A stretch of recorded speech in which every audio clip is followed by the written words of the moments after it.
অঞ্চলে যে সমস্ত উন্নয়নের জন্য টাকাগুলো এসেছিল, কোথায় কিভাবে কতটা খরচ হয়েছে সেটাও কিন্তু একটা সময় আসছে, তারও হিসাব হবে।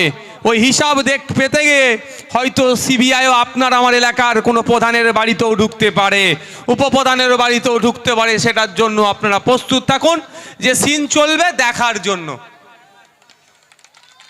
আর সিন চলবে তো দেখার জন্য, উপভোগ করবেন, উপভোগ করবেন, কাউকে ডিস্টার্ব করবেন না। বিচার ব্যবস্থাকে প্রভাবিত করার দরকার নেই, ফেঁসে যাবেন। উপভোগ করুন আর সহযোগিতা করুন। 1 বছরের বেশি নয়, 2.5 বছর হতে যাচ্ছে। শীতলকুচির ঘটনা আমরা ভুলে যাচ্ছি না। তাদেরকে উৎসাহিত করে, তাদেরকে প্রভাবিত করে সেন্ট্রাল ফোর্সের দিকে পাঠিয়ে দিয়েছিল। সেখানে ডিস্টার্ব একটা হয়েছিল, একটা অরাজকতা হয়েছিল, ফলে সেখানে গুলি চালিয়েছিল। 4-4টে তাজা প্রাণ আমরা হারিয়েছিলাম। আমাদের ভাইকে আমাদের কাছ থেকে তারা কেড়ে নিয়েছিল। কারা কেড়েছে? আমি মনে করি শাসকের মদতে হয়েছিল। অনেক কথা তখন মমতা ব্যানার্জি বলেছিল, অনেক কথা তখন তৃণমূলের নেতারা বলেছিল। 2.5 বছর হয়ে গেল, ওই 4 জনের পরিবারের মধ্যে একজনও কিন্তু এখনো বিচার পায়নি, এটা মাথায় রাখবেন। গতকালকে যে ঘটনা ঘটেছে, আমি সিআরপিএফ এর যারা ওখানে জওয়ান ছিল তাদেরকে ধন্যবাদ জানাই, তাদের বুদ্ধিমত্তার পরিচয়কে আমি স্যালুট জানাই। তারা বুদ্ধিমত্তার সাথে তারা জিনিসটাকে হ্যান্ডেল করেছে, কোনো রকম তারা এদের ফাঁদে পা দেয়নি। কিন্তু কতদিন ভাই, কতদিন এরকম চলতে থাকবে? যারা এখানে আছেন সংখ্যালঘু থেকে শুরু করে পিছড়ে বর্গের যারা আছেন তাদের উদ্দেশ্যে বলছি, সব সময় বলির বাকড়া আপনাদেরকে করা হয়। বড় নেতাদের আর টিকে খুঁজে পাওয়া যাচ্ছে না। খোঁজ নিয়ে দেখুন তো, কালকের পর থেকে সন্দেশখালী গ্রামে কজন আছে সাধারণ মানুষ? একটু খোঁজ নিয়ে দেখুন। কালকের পর থেকে সন্দেশখালী গ্রামে যারা তৃণমূলও করে বুথ লেভেলের, কজন বাড়িতে ঘুমাচ্ছে? আর বড় দাদা কোথা? ঠিক সে যার জায়গায় সেটিং হয়ে গেছে, যে ঠিক জায়গায় যে তার ডেরায় ঢুকে গিয়েছে। আর যারা গরিব মানুষ, যাদেরকে ফুলিয়ে ফুসিয়ে বিচার ব্যবস্থাকে প্রভাবিত করার চেষ্টা করছিল, তারা কোথায় আজকে দেখুন। আমরা কোন কাজে বাধা দিচ্ছিলাম? যে গ্রামের মানুষকে ভুল বুঝিয়ে ইডি অফিসারের মাথা ফাটালো, গ্রামের মানুষকে স্বল্প গ্রামের মানুষকে ভুল বুঝিয়ে তৃণমূল তার স্বার্থ চরিতার্থ করলো, তৃণমূল তার কাজকে হাসিল করলো।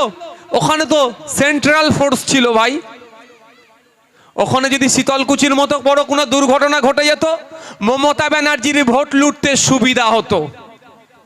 ওখানে শীতলকুচির মতো ঘটনা যদি ঘটে যেত, ওটাকে সামনে রেখে সংখ্যালঘু তাস খেলতো এই মমতা ব্যানার্জি। কিন্তু একবারের জন্য মমতা ব্যানার্জি বলল না যে সেন্ট্রাল ফোর্সের সামনে বা ইডির সাথে যে আচরণটা হয়েছে ওটা খারাপ হয়েছে। কোর্টকে আমরা অবজ্ঞা করতে পারি না। কোর্টের অর্ডার যদি আমাকে ভালো না লাগে, আমি তার উপরও যে কোর্ট আছে সেখানে আমি যাব, চ্যালেঞ্জ করতে পারি একটা অর্ডারকে। কিন্তু কোর্ট অর্ডারে যখন তদন্ত করতে গিয়েছে, তাদেরকে ওই রকমভাবে ডিস্টার্ব করা আইনের বহির্ভূত, কোনোভাবেই এটাকে মেনে নেওয়া যায় না। ধিক্কার নিন্দা জানাচ্ছি। কিন্তু আমি সাধারণ মানুষের উদ্দেশ্যে বলবো, সংখ্যালঘু থেকে শুরু করে সংখ্যাগুরু যারা আছেন এখানে, যারা বিশেষ করে পিছড়ে বর্গের আছেন, দলিত আদিবাসী সহ মুসলিম মানুষকে আমি একটু সতর্ক করছি। এই আরাবুল, এই শওকাত, এই আপনার শাহজাহানদের খেলাতে আপনারা পা দেবেন না, এদের খপ্পরে আপনারা পড়বেন না। ভাবুন, গতকাল যেভাবে ইডির আধিকারিকদের মাথা ফাটালো, সেন্ট্রাল ফোর্সের সাথে যেরকম ভাবে নোংরামি করলো, তাদের তো ভাই গুলি চালানো অর্ডার সব সময় থাকে। যদি গুলি চালাতো, গুলিটা কে খেত? এই শওকাত, আরাবুল, শাহজাহান খেত, না আপনার পাড়াতে রাম রহিমের বুকে লাগতো? এই বলুন, ক্ষতিগ্রস্ত কারা হতো? এ আপনার পাড়ার রাম রহিম ক্ষতিগ্রস্ত হতো। আজকে একটা ভিডিও দেখলাম, বেশ কয়েকজনকে পুলিশ নাকি অ্যারেস্ট করেছে। তারা বলছে আমরা শর্টবেরিয়াতে বাজার করতে গিয়েছিলাম, আমাদেরকে ধরেছে। এটা আমি তাদের কথা একদম মিথ্যা উড়িয়ে দিতে পারি না। কারণ আমাকে যখন গত বছর 21শে জানুয়ারি অ্যারেস্ট করেছিল, আপনারা জানেন, সেই সময় কলকাতায় লেদার কমপ্লেক্স থানা বেশ কিছু মানুষকে অ্যারেস্ট করেছিল। তার মধ্যে সম্ভবত 4 থেকে 6 জন যারা একদম নির্দোষ, যারা লেদার কমপ্লেক্সে কাজ করে বাড়ি ফিরছিল, এই অপদার্থ থানার অফিসাররা তাদেরকে অ্যারেস্ট করে জেলে নিয়ে গিয়েছিল। তাই এদের ব্যর্থ অপদার্থতা ঢাকার জন্য অন্যজনকে ধরে, এটা নতুন কিছু নয়। এই ধরনের অনেক ঘটনা ঘটে। তো কি হলো, কারা ক্ষতিগ্রস্ত হলো? ওই সাধারণ মানুষেরা যারা বাজার করতে গিয়েছিল। দেখতে থাকুন, মেন যে হোতা যাদের নেতৃত্বে ওই ধরনের ইডির মাথা ফাটিয়েছে বা কেন্দ্রীয় ফোর্স জওয়ানদেরকে যারা ডিস্টার্ব করেছে, তারা দেখবেন সাইড হয়ে যাবে। আর সাধারণ মানুষ যাদেরকে ফুলিয়ে ফুসিয়ে নিয়ে গিয়েছিল, তাদের মুখ দেখে দেখে তারা অ্যারেস্ট হবে। তাই আপনাদের বলবো, সজাগ থাকবেন, সতর্ক থাকবেন। এই কাইজার, এই আরাবুল, এই শওকাত, এই শাহজাহান, এই যারা আছে, এদের ফাঁদে আপনারা পা দেবেন না।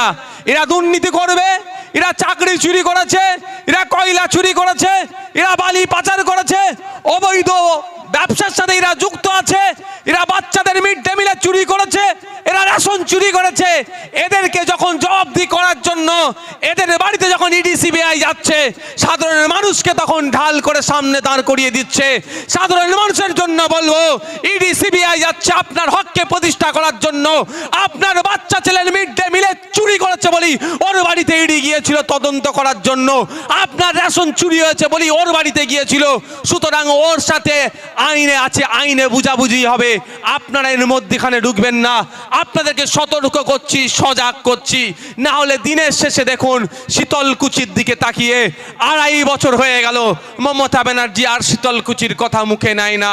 ওনার ভোটের দরকার ছিল, ভোট মিটে গেল, আর শীতলকুচির কথা ভাবে না। উনি সেই রেজওয়ানের কথা বলেছিলেন, ভোটের দরকার ছিল, মিটে গেছে, রেজওয়ানের কথা ভুলে গেলেন। সাচার কমিটি নিয়ে অনেক বড় বড় কথা বলতেন, ভোট মিটে গেছে, আর ওনার প্রয়োজন নেই সাচার কমিটির কি যে রেকমেন্ডেশনগুলো আছে সেগুলোকে তোলা বা বাস্তবায়নের। তাই অনুরোধ করব, আপনারা সজাগ সতর্ক থাকবেন। আমি আর সাথে এটাও বলবো, যদি অন্যায়ভাবে কাউকে তুলে নিয়ে যে অ্যারেস্ট করে, বিচার ব্যবস্থা আছো জীবিত আছে, আছো সজাগ আছে, তারা এখনো সিট ডাকা খাড়া রেখে তারা কাজ করে যাচ্ছে। যারা জাজেসরা আছেন, তারা ভুল লোককে যদি তুলে নিয়ে যায়, অবশ্যই তারা জামিন দিয়ে দেবে, বরঞ্চ বীর হয়ে বাইরে আসবে। তো আমাকে তো 41 দিন রেখেছিল, আপনারাই তো আমাকে আনতে গিয়েছিলেন। তাহলে যদি শাহজাহান সাহেবকে অ্যারেস্ট করতো কি করতো নাই বলতে পারবো না।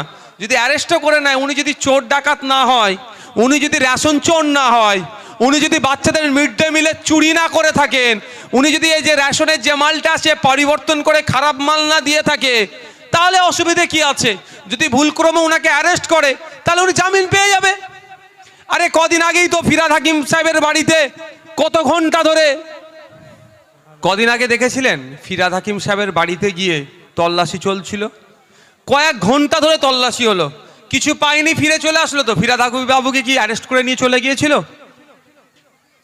দেখলাম কি মদন মিত্র মহাশয়ের 2-3টে কোথায় বাড়ি ছিল, সেখানে গিয়ে তল্লাশি হচ্ছিল। কি হলাম দেখলাম, কয়েক ঘন্টা পরে আবার ফিরে চলে আসলো, কিছু পাইনি, চলে এসেছে। তো শাহজাহান বাবুর বাড়ি গিয়ে যদি তল্লাশি করতো, কিছু না পেলে তো ফিরে চলে আসতো। তাহলে এই ধরনের মানুষকে খেপিয়ে তোলে বা তাদের উপর আক্রমণ করার মানে কি? ডাল মে কুছ কালা হ্যায়, ডাল মে কুছ কালা হ্যায়। বাচ্চাদের রেশন নিশ্চয়ই কিছু চুরি হয়েছে, কিছু ভাগ ওখানে গিয়েছে। আপনার আমার রেশনের যেটা আসার কথা, যে মাল পাওয়ার দরকার, সেটা আমরা পাচ্ছি, তার পরিবর্তে অন্য মাল পাচ্ছি, মধ্যিখান থেকে চেঞ্জ হয়ে যায়। নিশ্চিতভাবে তাহলে কিছু আছে, যদিও সেটা দেখার দায়িত্ব ইডির, আমার নয়। কোর্ট মনিটরিং আছে, নিশ্চিতভাবে আগামী দিনে দেখবে। কিন্তু আপনাদের আমি সজাগ সতর্ক করছি, আগামী দিনে আপনার এলাকাতেও আসতে পারে। শুধু কি আর রেশন দুর্নীতি হয়েছে? অর্থের বিনিময়ে চাকরি চুরি হয়েছে। শুধু কি চাকরি চুরি হয়েছে? একটা দিন আসছে, প্রতি অঞ্চলের হিসাবও কিন্তু আমরা নেব। এখন আমাদের অল্প জন আছে বলে বলছে কি কাজ করতে দেব না, কোনো ভেঙে পড়ার জায়গা নাই, কাজ দিতেই হবে। গণতন্ত্রেতে বিশ্বাসী আমরা, গণতন্ত্রকে মান্যতা দিই, গণতান্ত্রিক প্রক্রিয়াতেই কাজ বার করে ছাড়বো। আপনার এলাকার কথা বলছি, একটা অঞ্চলে 1 বছরে কম করে 5 কোটি টাকা আসে উন্নয়নের জন্য। যদি 5 বছরে 25 কোটি টাকা আসে, ভাবুন তো, তাহলে কি হতো? সোনা দিয়ে এলাকা বাঁধিয়ে দেওয়া যেত না? যাচ্ছে কোথায়? হবে তদন্ত আগামী দিনে। আগামী দিনে তদন্ত হবে, এলাকায় খোঁজ নিয়ে দেখবেন প্রকৃত যারা বিধবা ভাতা পাওয়ার দরকার তারা বিধবা ভাতা পাচ্ছে না। স্বামী বেঁচে আছে, বাপ বেঁচে আছে, মাকে বিধবা দেখিয়ে ভাতা তুলে খাচ্ছে, তাদেরকেও আগামী দিনে বিচার ব্যবস্থার সম্মুখীন করা হবে, কোনো ছাড় দেওয়া হবে না। এটা তদন্তে হয়তো ইডিও আসতে পারে, সিআইডিও আসতে পারে, সিবিআইও আসতে পারে। যেই আসুক না কেন আপনারা তাড়িয়ে তাড়িয়ে উপভোগ করবেন, কোনো তদন্তকারী সংস্থাকে প্রভাবিত করবেন না, ডিস্টার্ব করবেন না। শেষের দিকে দেখুন বন্ধুগণ, আমাদের ওপরে শাসকের এত রাগ কেন? কোনো সময় আইএসএফ নওশাদ সিদ্দিকী বিজেপির দালাল, কোনো সময় আইএসএফ নওশাদ সিদ্দিকী মুসলমানদের দল হয়ে যাচ্ছে। কারণ কি? আমরা যখন ওয়াকফ সম্পত্তি উদ্ধারের কথা বলছি, আনিসকে কেন হত্যা করা হলো তার জবাব চাইছি, রমজান মাসে ঘুমটা টেনে ইফতার করলে হবে না, ইফতারের সময় যে ফলটা খাচ্ছে দাম যখন আকাশ ছোঁয়া যায় এটা কমাতে হবে, এ কথা বলছি। আমরা বলছি সংখ্যালঘু ছেলে মেয়েদের উচ্চশিক্ষায় শিক্ষিত করার ব্যবস্থা করে দিতে হবে।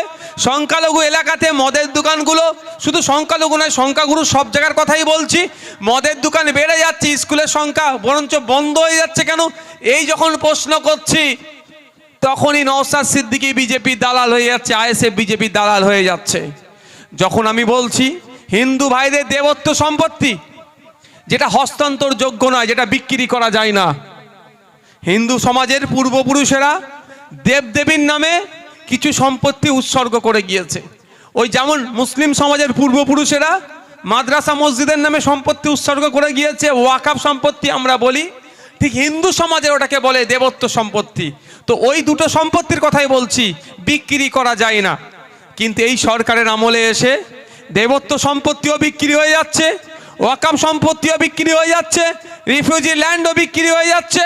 তো যখনই আমরা দেবত্ব সম্পত্তি উদ্ধারের কথা বলি, কেন দেবত্ব সম্পত্তি বিক্রি হয়ে যাচ্ছে? এই বিষ্ণুপুরের বিদ্যুৎ মণ্ডলকে হত্যা করা হলো কেন? যখন এ কথা বলি, যখন এসটি এসসি কোটাতে নন এসটি এসসিরা চাকরি পাচ্ছে কেন? তাদের কোটাতে তাদেরকে চাকরি দেওয়া হোক, এ কথা বলি। যখন আমার হিন্দু সমাজের মা বোনেদের বাপ ভাইদের আর্থসামাজিক মান উন্নয়নের দাবি করি, তখনই নওশাদ সিদ্দিকীরা বা আইএসএফ মুসলমানদের দল হয়ে যাচ্ছে। মুসলিমদের অধিকারের কথা বললে বিজেপির দালাল, আর হিন্দুদের অধিকারের কথা বললে মুসলমানদের দল। ভাই যাব কোথায়? বলা কি বন্ধ করে দেবো? আমি তো বলা বন্ধ করব না। মানুষের হকের জন্য বলার জন্য রাজনীতির ময়দানে এসেছি। মানুষ খেতে পাচ্ছে না, তারও কথা বলতে হবে, তার জন্য এসেছি। ছাত্র যুবর অধিকার বুঝিয়ে দিতে হবে, সরকারি কর্মচারীর অধিকার বুঝিয়ে দিতে হবে, একজন মহিলার অধিকার বুঝিয়ে দিতে হবে, একজন এসটির অধিকার বুঝিয়ে দিতে হবে, একজন এসসির অধিকার বুঝিয়ে দিতে হবে, একজন মুসলিমের অধিকার বুঝিয়ে দিতে হবে, সর্বোপরি একজন নাগরিকের অধিকার বুঝিয়ে দিতে হবে। এই লড়াইয়ে আছি। এই লড়াই লড়তে গিয়ে একবার কেন, যদি 100 বার জেলে দেয় আমাকে, আমি জেলে যাওয়ার জন্য প্রস্তুত আছি। এই লড়াই থেকে পিছপা একবারের জন্য হব না।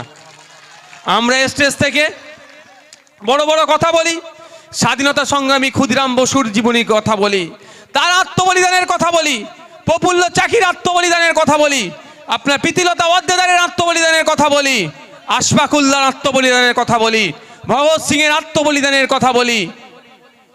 তাহলে আমরা যদি ভয়ে পিছপা হয়ে যাই, তাহলে সেই সমস্ত স্বাধীনতা সংগ্রামীদের আত্মবলিদানের কথা বলা আমাদের মুখ থেকে বলা আমার মনে হয় তাদেরকে অপমান করা হচ্ছে। তাই বন্ধুগণ, শেষের দিকে এসেছি, আপনাদের কাছে কয়েকটা বিষয় আমি বিশেষ